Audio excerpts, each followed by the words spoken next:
Assalamualaikum warahmatullahi wabarakatuh. Alhamdulillah, sholatu wassalamu ala rasulillah, wala hawla wala quwata illa billah, wala wistaqomu ala tariqati ma'arqa askoinahum ma'an nawadaka. Qala rabbi shrah li sadri wa yassir li amri wa hlul 'uqdatam min lisani yafqahu qawli. Amma ba'du. Ingkang kula terjemahkan sama kita senantiasa nantikan barokah dan karomah ilmunya. Beliau Masih Thariqah Siddiqiyah Syekh Mukhtarul Al-Mujtaba, Bapak Kiai Muhammad Mukhtar bin Haji Abdul Mukhti, guru kita semuanya, beserta ibunya Sobatul Ummah tentunya, dan putra beliau Mas Subhi Azal Sani. Mudah-mudahan beliau diberikan kesehatan, diberikan kemudahan-kemudahan, diberikan panjang umur untuk bersama-sama memberikan kepada kita semuanya ilmu-ilmu dan berlian-berlian maknawi yang belum kita pahami dan belum kita ketahui, yang sejatinya itu untuk kebahagiaan hidup kita dunia dan akhirat. Beliau tidak butuh kita, tapi kitalah yang butuh beliau. Beliau tidak terlalu membebankan kepada kita, tapi kitalah yang butuh sesuatu untuk menjadi pedoman dan pegangan hidup kita bahagia dunia dan akhirat. Tentunya juga para bapak Khalifatus Siddiqiyah dan juga bapak Wali Talqin Siddiqiyah yang dalam hal ini kita didahului oleh beliau Bapak Muhammad Husseiri sebagai penerus perjuangan Thariqah Siddiqiyah di wilayah Sumatera, meneruskan almarhum Bapak Muhammad Yaqub bin Muhammad Hatim, guru kita semuanya. Mudah-mudahan beliau di alam barzah diberikan kecukupan dan diberikan kebahagiaan beserta ibunya, ibu Nini, dan juga para pengurus DPW organisasi Siddiqiyah yang dalam hal ini hadir bersama-sama kita. Has itu adalah Isnul Aman Siddiqiyah. Nanti kalau mau penjabarannya setelah maghrib saja pagi secara ramah tamah ya. Ini tadi berkejar waktu karena kita mau doa bersama bersama. Alhamdulillahirabbil alamin. Juga para pengurus DPD Orsid, Ogan Komering Ilir beserta jajarannya, dan warga Thariqah Siddiqiyah semuanya yang hadir maupun yang belum sempat hadir pada saat ini, mudah-mudahan nanti akan hadir pada malam harinya.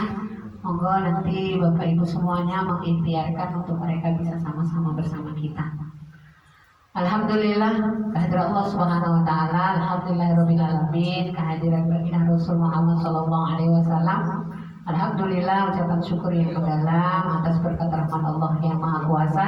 Sampai detik ini kita masih pada istiqomah di jalan Thariqah Siddiqiyah dengan la ilaha illallah di dalam diri kita masing-masing. Insya Allah itu akan menjadi kunci jannahnya kita semuanya dalam menggapai ridho Allah dan apapun yang kita inginkan nanti di hadapan Allah di yaumil akhir. Insyaallah, amin Allahumma amin.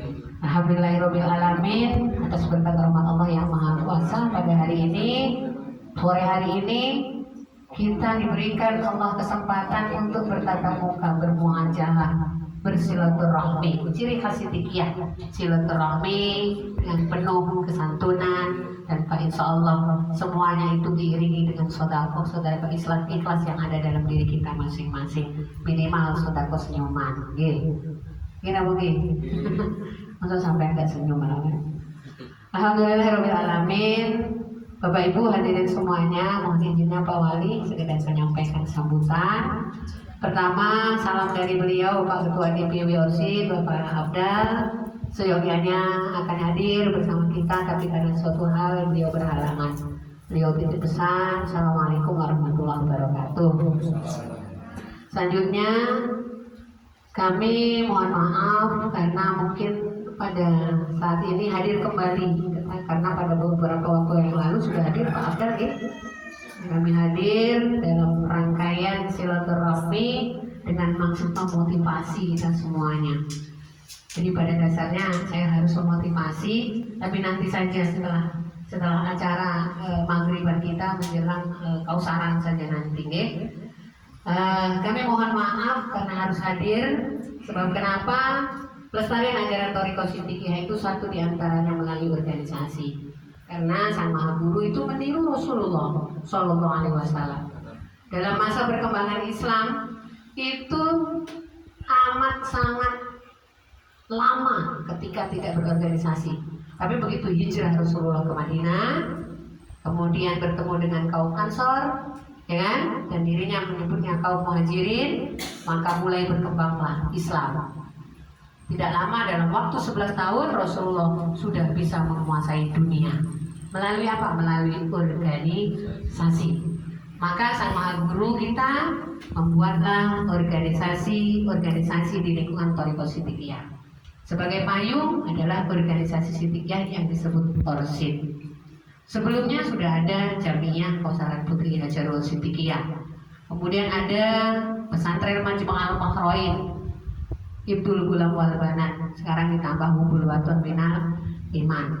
Ada lagi Ibra, ada lagi IPS yang bergerak dalam bidang pendidikan. Ada lagi OPSID dalam kepemudaan. Ini ada pemuda-pemudanya. Pemuda-pemuda kita lah. Kita tahu kan kalau kuncinya surga itu adalah la ilaha illallah, yang disematkan oleh Sang Maha Guru kepada diri kita semuanya. Yang kita tuliskan dalam 7 anasir tubuh kita yang tadi sudah dijelaskan oleh Pak Wali. Itu kuncinya surga. Saya sekarang mau tanya yang di sini. Ibunya sudah ikut semua di dalam Thariqah Shidhiyah? Sudah memakai la ilaha illallah semuanya? Anak-anaknya bagaimana? Kalau anak-anaknya belum, apakah panjenengan tidak mau kalau anaknya juga memakai kalimat surga ini? Kalau kita tidak mengajak anak kita, berarti kita sedang membiarkan anak kita untuk memakai pakaian lain yang sudah kita yakini bahwa miftahul jannah la ilaha illallah. Oleh karenanya kita tidak boleh menjadi orang tua yang egois, yang mau enaknya sendiri. Sudah tahu enak, tapi tidak mau mengajak yang lain. Sementara kita dituntut Sang Maha Guru, khairunas anfa'ahum linas. Sebaik-baik manusia adalah yang manfaat bagi sesamanya. Sesama kita siapa? Pertama diri kita dengan 7 anasir yang ada, 4 asal kejadian, dan 4 yang akan kita kembalikan. Itu harus kita rangkul jadi satu. Menuju siapa? Menuju la ilaha illallah. Kemudian istri kita, anak kita, ayah ibu kita, saudara kanan kiri kita, itu harus kita rangkul.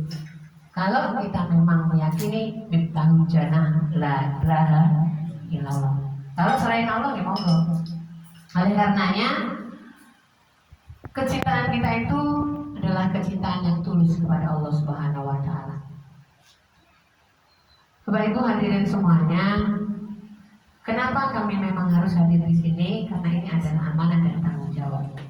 Rasanya setelah dilantik di Swarna Dwipa, itu kita memiliki tanggung jawab yang luar biasa. Untuk siapa? Untuk Islam sebagai rahmatan lil alamin dan untuk negara kesatuan Republik Indonesia. Kenapa? Karena betapa prihatinnya Shidhiyah terhadap Indonesia Raya yang kita cintai saat ini.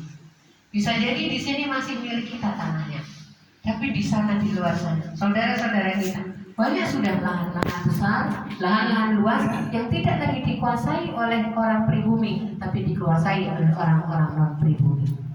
Contohnya dalam penanaman sawit. Banyak pohon-pohon sawit, ladang-ladang sawit, kebun-kebun sawit, itu yang bukan lagi orang negara pribumi yang punya, tapi sudah punya orang-orang luar negeri. Terus seperti itu, dipepet, akhirnya harga sawit turun, kemudian dijual lahannya. Yang bisa membeli siapa? Kita tidak bisa, karena kita tidak punya uang dan tidak mampu menggarapnya. Tapi yang membelinya adalah orang-orang luar negeri. Oleh karenanya kita ditempa oleh Sang Maha Guru untuk menjadi pribadi-pribadi yang cinta tanah air, yang rindu akan sebuah kemakmuran, yang rindu akan sebuah kebahagiaan baik di dunia maupun di akhirat. Keimanan kita ditempuh dan diuji untuk memanunggalkan rasa yakin dan manisnya iman yang sudah kita miliki pada manunggal kepada kemanusiaan. Harus peduli dengan lingkungan, tidak boleh tidak peduli. Tadi Pak DPD mengatakan kami memiliki keterbatasan dan ketidakmampuan. Sebenarnya kemampuan itu seperti telur, Pak. jangan dipecah dari luar. Kalau dipecah dari luar, itu yang ada paling ceplok. Habis dimakan, selesai urusannya.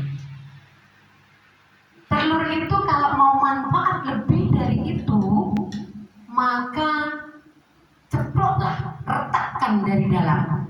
Artinya teteskan agar menjadi ayam. Yang kemudian ayam itu akan manfaat. Lalu dari mana kita harus menetaskan ke dalam diri kita? Dari dalam diri kita. Jangan menunggu dari luar.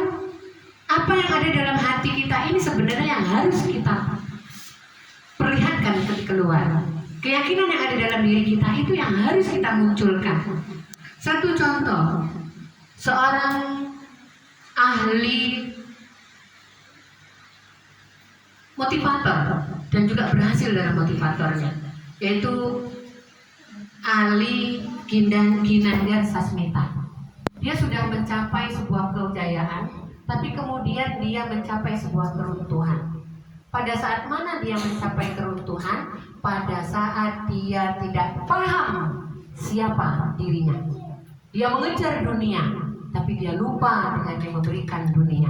Dia mengejar rezeki, tapi dia lupa kepada yang memberikan rezeki. Dia runtuh. Setelah dia jatuh ke bawah, kemudian dia menyadari akan kekurangannya, bahwa dia lupa kepada yang memberikan rezeki itu. Dia kembali pada titik nol. Dia menyampaikan kebenaran. Pada saat dia menyampaikan sebuah kebenaran, dalam keruntuhannya itu luar biasa. Istrinya meninggalkannya, anak-anak meninggalkannya. Kembali dia melalui titik nol lagi, mengubah dari mindset dalam dirinya sendiri. Akhirnya dia menjadi seorang pegawai, kemudian berjualan, jualan kecil-kecilan, yang kemudian berhasil. Menara 165 itu salah satu bentuk menaranya. Di situ terdapat berbagai macam bisnis yang dia lakukan, tapi bisnis itu untuk kemaslahatan umat.